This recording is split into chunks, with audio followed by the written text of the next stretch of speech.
What is up, everybody? Welcome back to another video. In today's video, we are back with some Detroit Lions news. Today, we have a little bit of Lions news to cover, but we also are going to be doing another draft profile. Today, we're taking a look at a receiver that might just be the perfect fit for the Lions in this year's draft. Or maybe not, but he could be a future pick. So let's get it started. The city's been down and it found a way to get up. And when you knock us down, we're going to get up. And on the way up, we're going to bite a kneecap off, all right? And we're going to stand up. And then it's going to take 2 more shots to knock us down. We're going to take another hunk out of you. Before long, we're going to be the last one standing. Welcome, everybody, to another video. Glad you guys are here. It's good to be back with another draft profile, plus a little bit of Lions news mixed in there as well. I thought that'd be kind of cool. I don't think we've done that yet, where we've done a draft profile, but also mixed in some Lions news. So this is different. It's pretty exciting. There's not a ton of Lions news. That's why I'm doing this. If it was a lot, I'd probably just make it its own video, but there's not a ton here. There is a little bit of Lions news, though, that I thought I could just sprinkle in here before we get into the draft profile side of things. So if you're here for the draft prospect, I don't know, maybe, is it like a day before the draft and you're like watching this, or the Lions just drafted this guy? I don't know if they will or not, but then you're coming back and you're watching this and you're hyped. How you doing? I'm sorry, this is weird. It's like one of them time capsules, you know? You write the thing and then you open it up 10 years later. Maybe the Lions draft gives this guy. I should do this at every single draft profile video. If the Lions drafted this guy we're going to talk about today, I hope we're pumped. How we doing? Are we excited? I'm excited. I'm excited that they did this. All right, anyways, let's dive into the Lions news first, and then we'll dive into the draft profile. So let's start there. This comes with Dom Capers. So the Lions hired Dom Capers this past offseason to aid a first-time defensive coordinator in Aaron Glenn. He's well known for what he's done with the 3-4 defense. He's coached in a lot of different places. I mean, the guy is 71 years old. He has tons of experience, and he joined the Lions this past season to kind of help out Aaron Glenn. It was a first-time defensive coordinator. We had a young staff on the defensive side of the ball, so he was helping out with that transition, and now it has been reported that he is going to be leaving the Detroit Lions to basically go do the same thing for another new defensive coordinator. So the report as of now is that he's going to be leaving the Detroit Lions to head to the Denver Broncos to work with who will be their new defensive coordinator. Now, their new defensive coordinator is currently the Rams secondary coach, so it's not official yet because they're playing in the Super Bowl. So once that's done, he'll be their defensive coordinator, and apparently Dom Capers is going to go over there and join them. So he is going to be leaving the Detroit Lions to basically take on the same role that he had with us, you know, the senior defensive assistant. I honestly think it's pretty cool that he's doing this. You know, he's done his fair share, defensive coordinator. He's coached before. He's done a lot of different things in the NFL, but to go around well known for that style of defense and help out some of these young guys that are becoming a defensive coordinator for the first time, just be there to bounce ideas off of. I mean, I don't know exactly what he was doing, but we definitely saw him a lot recently when it comes to the Senior Bowl, just what the Lions were doing. We saw him in training camp. So he's been around with the Lions, and now he's heading to Denver to basically do the same thing. Now, Denver's new defensive coordinator, or soon to be defensive coordinator, who is the Rams secondary coach, they worked together as he was at one time the quality control coach for the Green Bay Packers when Dom Capers was there. So he did leave with a message to the Detroit Lions. First off, shout out to Dom Capers. I mean, I was excited when we brought him in here because I thought that was just a good addition to have. And now the Lions, they don't really need to fill that position back out. Aaron Glenn's going into year 2. There's some experience there.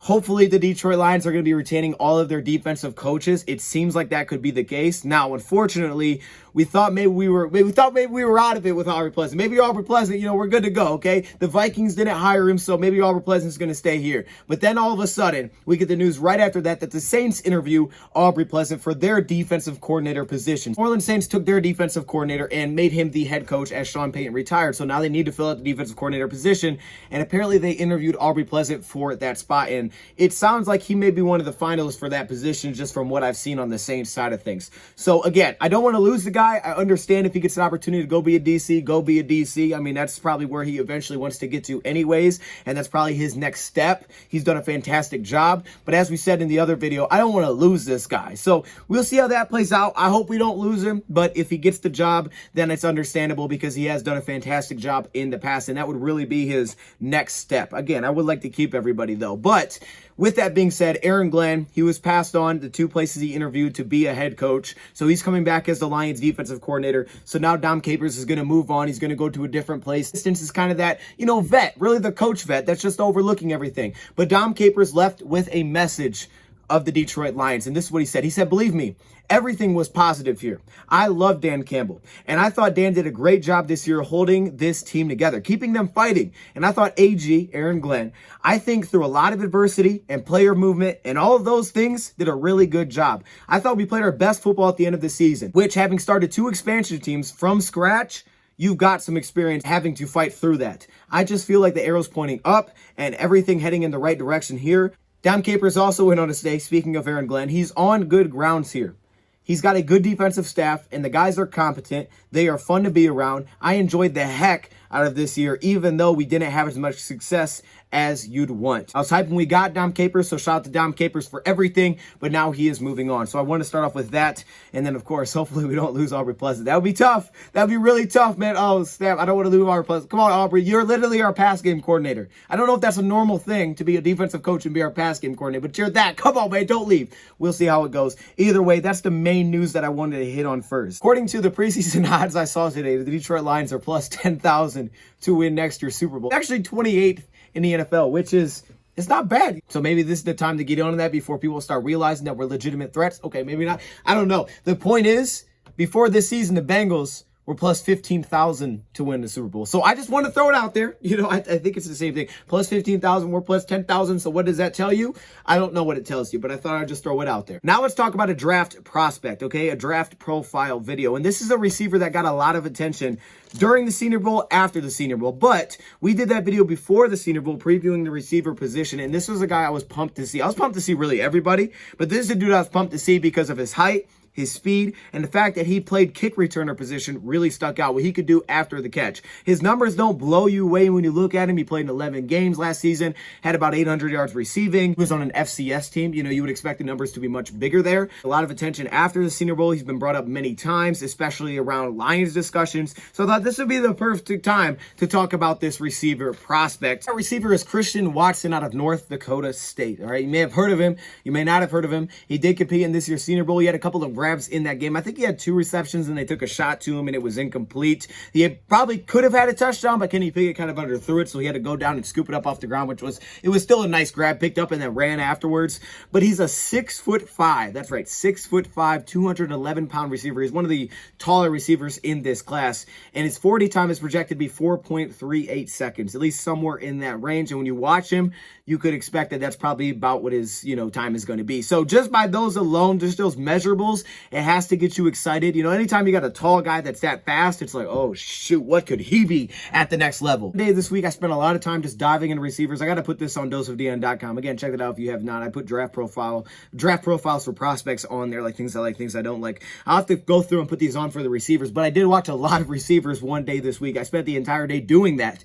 And watching these receivers, I'm going to admit, there was a couple receivers that kind of let me down a little bit. I was expecting a little bit more, based on what I was thinking I was going to be getting into. Of course, Christian Watson, I was excited to dive into that even more, into more detail. And there were certain things that stuck out about his games that he definitely is not perfect. He's not the perfect prospect. I'm projected to be a mid-round pick, round 3, round 4, sort of in that range. Some people think he could push up to round 2. It's probably very possible because of his measurables. There are a pretty good amount of tall receivers in this class, but when you're 6'5" and you could run a sub 4.40, you're probably going to push up in the draft class. But there are things that he definitely does struggle with, but there's also reasons to be super excited about him. When you just look at that build, you can't help but ask yourself, would this be like a perfect fit? Maybe not necessarily a perfect fit, but definitely a guy that the Lions have higher on their board. You can't help but look back to who the Lions brought in this past offseason. You have to. You have to look at the Perrimans and the Tyrell Williams, because what that gives you is it gives you a sense of the type of receivers that the Lions were going after. Now, that's not to say they will do that again this offseason. That's not to say they can't go get smaller receivers and things like that,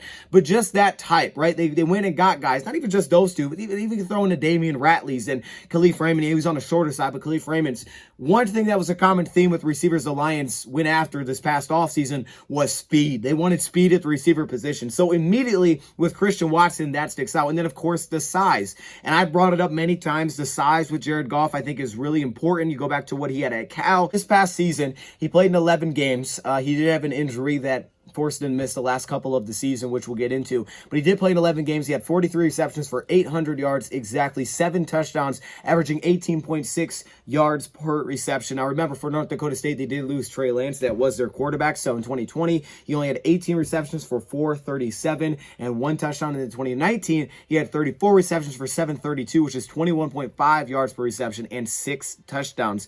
Now, there's also the other element to his game, which is he has had the ball in his hands a lot, and they get it to him in a lot of different ways. And one way they do that is they give him carries. They can do it from the running back position out of the gun. They can do it with a jet sweep, whatever it may be. This past season, he had 15 rushes for 114 yards, which is 7.6 yards per carry. And he also had a touchdown. His longest run went for 43 yards. Like to see when a guy plays against, you could say a little bit lesser competition, that the numbers would blow you away. You would like to see that. But I still think there's ways that he could possibly impact your NFL team that maybe they didn't use for him. And I think there was also just some opportunities. I mean, one thing about North Dakota State is they blew out a lot of teams this past year. A lot of big plays just rattled off left and right from guys that you've never heard of. I mean, of course, because it is North Dakota State, but there's a lot of those big plays, and there were some games where they just blew the doors off of certain teams. So there's probably more opportunities that he could have had that he didn't had, and I think and at the next level he could possibly be more productive than that. I mean, this is one of those guys that you look at his numbers in college, you say, yeah, he could probably be more productive in the NFL. He probably could with his skill set, but he's also not the perfect prospect either, and I want to make that clear. So let's dive into this.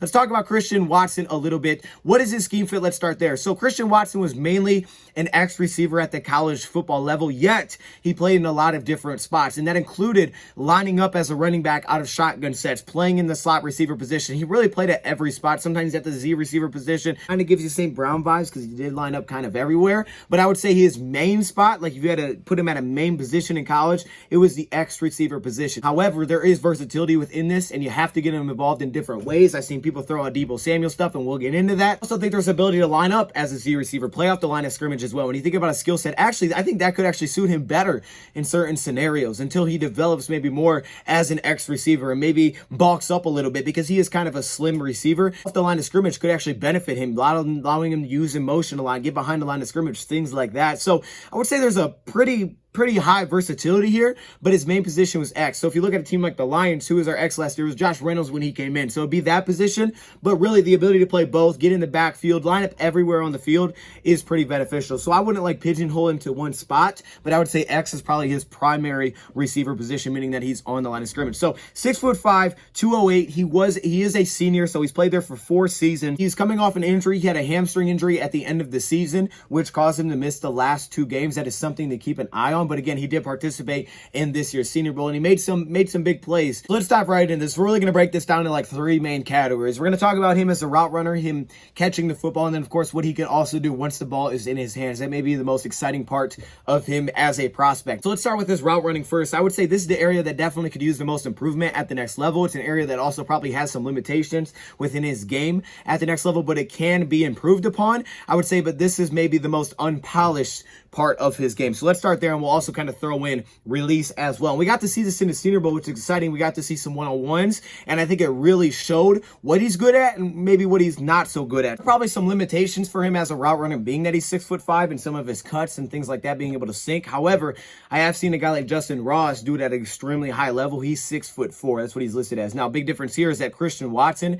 is very fast. One issue that definitely sticks out is he can be very slow trying to break down. He beats the drum way too much trying to slow down and break in and out, try to make an in cut. Sometimes I think some of it is timing. It can be very slow, and it can take a lot of steps to really slow himself down. Now, he does have that acceleration and top end speed, so once he's going, it is a lot to slow down, and some of the height goes into that just because of how tall he is. He's not low to the ground, so it's a little bit tougher for him to sit down. And also, he has an issue of giving some tells here as well. Specifically, the main thing being that he'll start to kind of stand up a little bit, and once you start standing up, of course, cornerbacks are seeing that they're usually going to be trying to sit down, so he'll stand up, he starts chopping his feet, beating that drum, and once he starts to stand up, all of a sudden you kind of know what's coming, that he's trying to cut or break or stop himself somehow. This is a pretty promising route here. So you're going to get this little hop off the line of scrimmage, but then he stays low upfield. So immediately now he has the cornerback reeling backwards. Then you're going to get this contact point. So you're going to see the cornerback, he's going to try to make contact here with Christian Watson. You can see how he defends that off, going right to the wrist for the break point. You love that. Now here's what you don't love is that he starts to stand up a little bit here, kind of giving a little tell that he's going to start to slow down.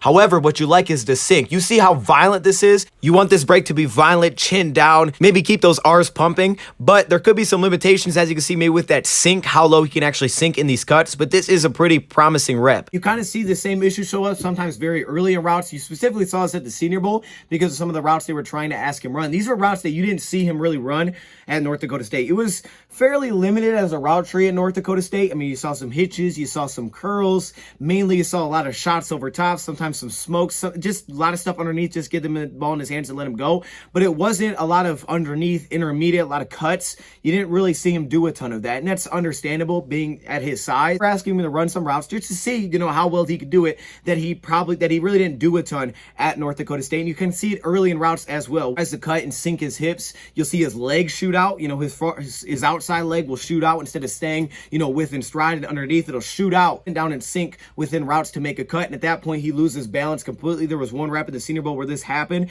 and he was basically just pushed over, and his rep just ended. But this is an area where technically it could probably be cleaned up as a route runner for sure, and it probably will be with the receiver coach at the next level throughout an offseason or however long he's there. By the way, you gotta love how he uses his head and shoulders like the soap here to really sell some of these releases, just to get a false step from a cornerback and get a little space. And then that speed to just get on top, it can just cause guys to trail and reel, and they're having to run so fast that they struggle with him when he cuts or breaks. See the look inside here now? He does stand up again a little bit on this one, but I think this outcut is much more smooth. You can see how smooth this is cutting outside. There's really no breakdown here, and he's able to get to this football. But I think it's the cuts coming back to the ball that could use some improvement because he has to sink his hips so much. I think also right now there are some probably limitations because he gets up to speed very fast and he's trying to break down. He kind of gives it away. He gives a little tail. However, he does some nice stuff as a route runner as well. He does do some nice things, and you'll see him throw in some early stutter steps, to kind of get a defender that's just standing up a little bit tall, and then he can explode, get low, and he could just take the top off. He'll kind of sink a little bit and he'll take the top off over top. As a route runner, let's say on a deep shot, he does a nice job of kind of finding the hole within the defense. So there was one play that stuck out where they tried to run him on a deep post. And you could see that he could see the safety opposite on the opposite side of the field coming towards him. So instead of continuing to run his post directly across the field into that safety zone, he started to kind of curl his way back up top to give the quarterback a lot of space to throw the ball deep. So just kind of finding that hole a little bit, understanding where the safety is to make himself an easier target for the quarterback and give him much more room to throw the football instead of running himself into coverage. Those are the kind of things that stick out. Another thing you have to like with his top end speed, he does a really nice job with double moves as well. He can be pretty smooth in this category. And it specifically comes from him showing it with his shoulders, his head, and his hips. All right, really selling it, giving the defender the feeling that, yeah, he's going that direction, and he sells it with his shoulders. He'll get his shoulders turned to one direction, head go looking that way, and then before you know it, one step, and he's cutting back the opposite direction. And with how fast that he is, he does this very smooth. He doesn't break down doing it because, of course, he's like 10 plus yards down the field, and it can turn around a cornerback. So that's another thing that sticks out. And he also does a pretty nice job of attacking a defender's blind spot. Like you got a cornerback and they leave a blind spot. Maybe they're dropping into cover 3. He can kind of attack that blind spot, push up on the cornerback, and make it tough for them to get flipped around and make a play on the football. See some improvements with his cuts, but that's an area that you can improve upon though. You could add probably even more to his route tree at the next level. That moves me on to the next category, which is pass catching. Okay, now this is really where this is the most important thing, right? If you can't catch the football, and especially after last year, watching the preseason, seeing a guy like Perriman come in and drop the passes that he did, you have to be able to catch the football. It's just as simple as that. If you can't catch the ball and I can't trust you to catch the ball, yeah, 1 or 2 drops here is cool. But if I can't trust you to constantly come up with the football, you're not going to make the team. It's just simple as that. And unfortunately, Romeo Doubs really, I was hoping for a lot more in some of those Senior Bowl one-on-ones, and I saw like 3 or 4 drops, and it's concerning, right? Because you look at that and you're like, I don't know if I can trust it. That's been an issue with him in the past. You didn't see it a ton in the season. But then here we go one-on-ones, and he's not coming up with the football. First thing that sticks out is he catches pretty much everything with his hands. I mean, yeah, you might get your occasional body catch, but for the most part, he plucks the football. That's the best way I can describe it. And even one of his older over-the-shoulder passes I saw caught it right with his hands. If you get him in a contested situation, he'll grab it and immediately put it to his body. We'll take a look at this in a little bit more in a second, but I like how he goes up and attacks this ball over the middle of the field. However, notice how he takes his eyes off the football here before bringing it all the way in. At least secure that catch knowing you have to take the hit. He just plucks the ball, especially over the middle of field, attacking the ball, when a play is broken down, going and getting it, grabbing things on the sideline to make sure you get your two-tap. Does do a pretty good job of working his way back to the football, trying to make himself a target for the quarterback. Can absolutely scoop down to the ground, get dirty, and scoop a ball up off the ground. And we saw it literally in the Senior Bowl. So that was one of the most impressive things, is that for a guy at his height to be able to dive, sell out, get down to the ground, and scoop something off the turf really sticks out with some of his ability as a pass catcher. And you tie that with coming back to the football, trying to make himself a target when a play breaks down, it's huge. Now, I don't think it's all perfect. I'm not just going to say he has a big catch radius, because I don't think it's all perfect. One thing here is that he is kind of inconsistent when it comes to high pointing passes. When you have to completely extend his arms, especially going upwards for a football, you will see some inconsistencies with him getting his hands on the ball. It can be sort of an issue because at 6'5", you're expecting that to be one of his biggest strengths. There are some lapses there of not coming up with passes that hit his hands that are high. They're on the top shelf that he has to go up and get. Past season, he was credited for 2 drops, which is, not bad. Playing 11 games, 2 drops. I mean, I can rock with that. I can rock with 2 drops. That's not bad whatsoever. But then you look at the deep ball as well, and this is huge because you think of his speed, his size, you're thinking deep shot. He's a vertical threat. And I think there's some good and there's some bad here. First thing is he is very comfortable making grabs over his shoulder, so that's huge. If you lay it in a bucket, if you got him wide open deep, he can catch some passes over his shoulder, and he does catch everything with his hands. He can work back to the ball. However, there are some inconsistencies tracking the football as well. I think sometimes he'll find the football a little bit late, and he's not super proactive, so at that point, he doesn't put himself in a great spot to make the catch. I mean, not every ball is going to be perfect, right? So you have to be able to adjust to getting yourself in position to make a play. And I think sometimes he does a nice job of showing it late, but that can also lead him to being late to finding the football, especially in some of those super heavy contest situations, like getting hit while you're catching on a jump ball. Even if there is a flag, wasn't as effective there as I was hoping he could be, but I thought there was some inconsistencies tracking some of his deep shots, and that's an area where he could use some improvement because he definitely left a lot of yards on the table. Sometimes his quarterback also left some big yards on the table as well. No question about that. Now, here's the fun part, run after catch. My favorite categories to look at is what can the guy do once the ball is in his hands? And this is where he's so fun because I really don't have many knocks here whatsoever. The guy is so good with the ball in his hands. And this is why I was so pumped to see him at the Senior Bowl, because I was like, man, I love it. Size, speed. What I look for in these receivers are size, speed, and what can you do after ball's in your hands. It's something that Tyrell had a lot of success with when he was moved to the slot with Anthony Lynn. So what can you do once that ball hits your hands? You give me that versatility where I can hit you underneath, give it to you behind the line of scrimmage, and you can make something happen. Romeo Doubs, he showed me a lot of that explosiveness as soon as the ball is in his hands. So what do we see here? Absolutely can make things happen with the ball in his hands. And just the amount of carries that he's had sticks out. 2021, 15. 2020, 21 carries. 2019, 13 carries. I mean, think about it. In 2020, he had more rushing attempts than actually receptions, which is nuts. The guy can make things happen with the ball is in his hands, and he's very comfortable here. First thing sticks out again is his speed. He has deadly top-end speed, where if you give him a seam or a crease, he's gone. He's just gone. And I know North Dakota State, we're at the competition level, but he is fast as it comes, and he's got a lot of acceleration on top of that. What I like is 2 things with him as a runner. First thing I like as a runner is that he's patient, right? And it's weird because you're thinking of receiver. He is pretty patient as a runner to kind of find the holes. But then at the same time, he's got a little bit of elusiveness sprinkled in there as well, right? He's got a little elusiveness where he can shake a little bit, which gives me some optimism about his upside as a route runner. But he does have a little elusiveness, can make you miss a little bit in space, but it's really the top end speed. Very competitive as a runner. He'll throw some stiff arms at you, but he is dangerous as heck when the ball is in his hands. And where this really comes together is as soon as the ball is in his hands. So not just on handing it to him, but if I throw it to him, as soon as he touches the football, immediately it turns into run after catch. It's not one of these things where he catches it, sits and waits, and then decides to run.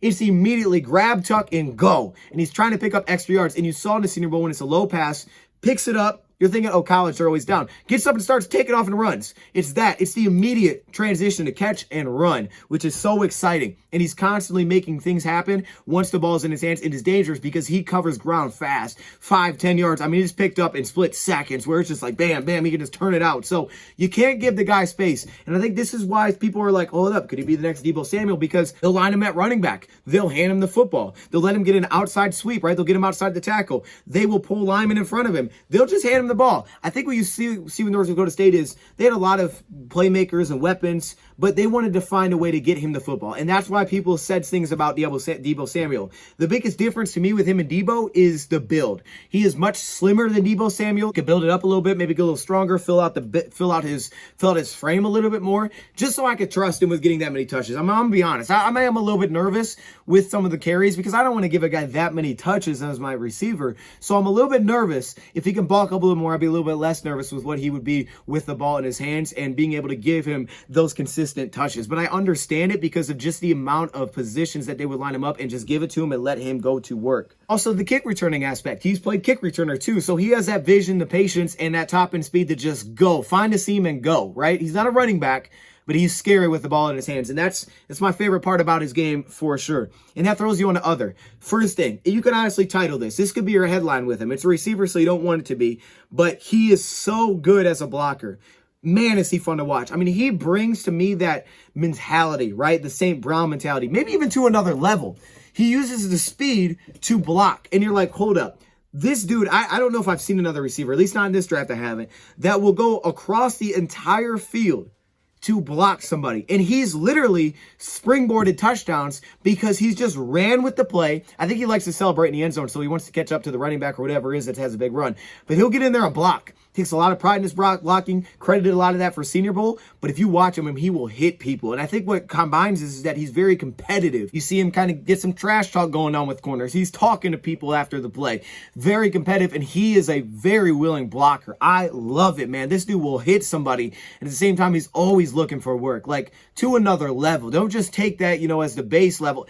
Always looking for work to block. Sticks out because if you run a screen his way, he's a problem. He'll catch the screen, but he's going to deliver it back, and I'm going to block. Overall, there's a lot to like his game. It's not perfect. I think he could do some work as a route runner. He could do some work as a pass catcher. I think you want to improve upon his route tree. When you take his size, his speed, the mentality that he plays with, what he can do with the ball in his hands, and then you start comparing it to Tyrell, Rashad Perriman when they came out. I mean, this guy just feels like he could be an amazing fit for the Detroit Lions. Who the Lions have at their X receiver position, let's say Josh Reynolds is back, I can see him being a little bit more of a developmental X, but then being able to play the Z position in the meantime while he's building out his route tree, building onto his frame a little bit, cleaning up some of his route running. And man, I think this would be a really cool fit for the Lions. I think by the time we get to the draft, it's going to be way up on boards, okay? Write it down. I'm saying it right now. His name will be way up on people's boards when it's draft time, okay? He'll be getting round 2 talks, maybe even some round 1 talks, but I think mainly round 2 talks because of where the receiver board is at. I really like the guy. But if he did slip to round 3, and I'm not saying the Lions can't do it in round 2, it's just that they have the second pick in round 2, so it's very high. But if he slipped to round 3 and the Lions didn't have a receiver at pick 67 because they did say they want to draft 2 according to Antoine Randall L., this could absolutely be the pick, and it would not surprise me at all because when I look at this second tier of receivers, really after round 1, we're starting to look at the, whoever you want to throw into that category, the Calvin Austins, the Romeo Doubs, the Justin Rosses. This guy is so exciting because that speed, size combination, but it's not as raw as a guy like Simi Fioco. Is a guy like Fioco coming out last year that went to the Cowboys. He's not that raw. He's much more crisp than that, and he plays with a different level of competitiveness that does set him apart. The production isn't outstanding, which can be concerning. And I also am concerned about his health, so I want to make sure that he bulks up a little bit more. But absolutely would be on my radar, no question about it, especially if I got to that round 3 and I didn't have a receiver yet. Absolutely would be on my radar as someone the Lions could grab because, we saw what St. Brown did as round 4 picks. So, yeah, don't count out those round 4 guys. And I know the Lions don't have a round 4 pick, so that's why I say that. Anyways, let me know your thoughts in the comments below, man. That is Christian Watson. Give him a grade down below. We'll see where he ends up ranking by the time we're all said and done with this, but absolutely an exciting prospect. And yeah, thank you for watching, and I'm out.